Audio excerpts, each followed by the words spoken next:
Dear friends, welcome to Kannada channel. இதுக்கு முன்பு ஒரு ஷார்ட் வீடியோ அப்லோட் பண்ணியிருந்தேன். அந்த வீடியோவில் நீங்க 10 மினிட்ஸில் சூப்பரா ஒரு டிஷ் எப்படி பண்ணணும்னு சொல்லியிருந்தேன். அந்த வீடியோவின் டீடைல்டு வீடியோ தான் இது.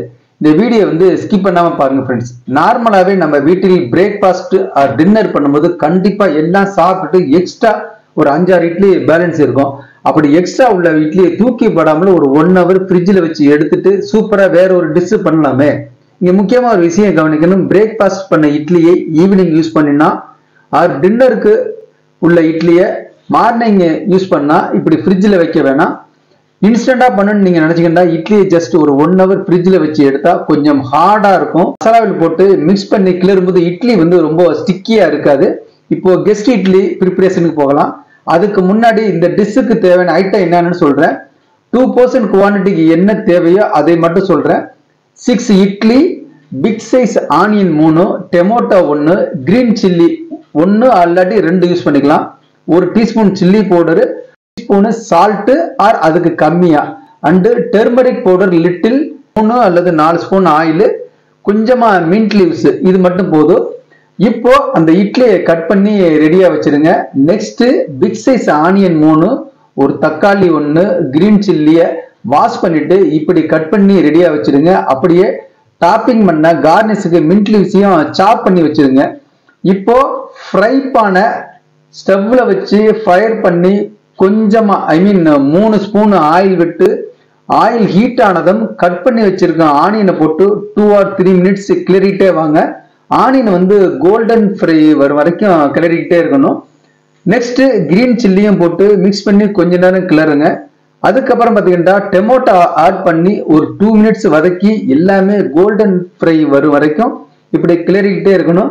இப்போ நான் சொன்ன மாதிரி salt, chilli powder, turmeric powder போட்டு நல்லா மிக்ஸ் பண்ணி வதக்கிக்கிட்டே வாங்க. இப்போ என்ன ஆச்சுன்னா அது வந்து ஆல்மோஸ்ட் கோல்டன் கலருக்கு எல்லாமே நல்லா பதத்துக்கு செம சூப்பரா வந்துச்சு. சுமல்லும் நல்லா வர ஆரம்பிச்சிடும்.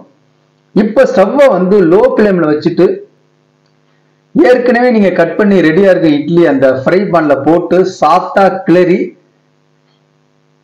சாப் பண்ணி ரெடியா இருக்க மின்ட் லீவ்ஸ் வந்து கார்னிஷா பண்ணிடுங்க. இப்போ நீங்க ஸ்டார்ட் பண்ணிய டைம் அண்ட் பினிஷ் பண்ண டைம் மோர் தென் 10 மினிட்ஸ் கூட இருக்காது அப்படின்னு நினைக்கிறேன். 10 மினிட்ஸ்ல சூப்பரான கெஸ்ட் இட்லி ரெடி. இப்போ பதமா எடுத்து நீங்க சாப்பிடுங்க. எக்ஸ்ட்ரா பண்ணிருந்தீங்கன்னா உங்க வீட்டு கிட்ஸுக்கு கொடுங்க. சப்போஸ் யாரும் உங்க வீட்டுக்கு கெஸ்ட் வந்தா சடனா ஒன்றும் பண்ண முடியலன்னா இதே மாதிரி இட்லி இருந்துச்சுன்னா அவங்களுக்கு இந்த டிஷ்ஷை பண்ணிக்கிடுங்க.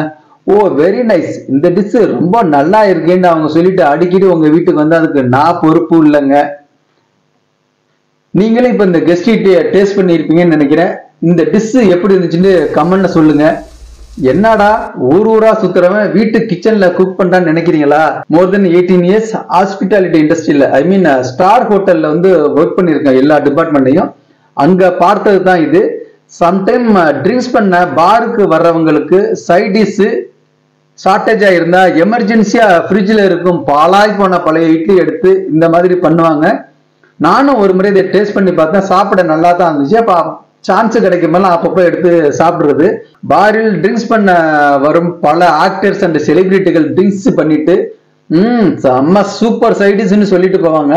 அந்த சைடிஷ் உருவான ஸ்டோரி எனக்கு தானே தெரியும். இந்த டிஷ் அடிக்கடி நான் தான் பண்ணுவேன். எங்க வீட்டுல எல்லாமே லைக் பண்ணி சாப்பிடுவாங்க. அப்ப நீங்கன்னு கேக்குறீங்களா? அப்படிதானே. அவங்க லைக் பண்ணி சாப்பிட்டா நான் ரொம்பவே லைக் பண்ணி சாப்பிடுவேன். லாஸ்ட் வரைக்கும் இந்த கெஸ்ட் இட்லி வீடியோ பார்த்து இருப்பீங்கன்னு நினைக்கிறேன். மீண்டும் ஒரு இண்டஸ்ட்ரி வீடியோல மீட் பண்றேன். தேங்க்யூ ஃபார் வாட்சிங் மை டியர் ஃப்ரெண்ட்.